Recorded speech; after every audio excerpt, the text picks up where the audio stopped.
my name is Tanner, and here I'm at the Madera Canyon of the Hidden Waterfall near Green Valley, Arizona.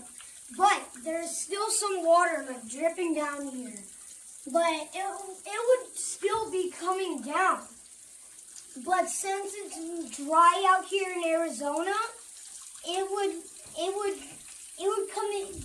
be coming down if Arizona wasn't this hot. It would just be coming down from here, coming down here, everywhere. You need to come visit this canyon. It is really cool. It is really hard to find it though, but we found it really easy though. So just go ahead and find it.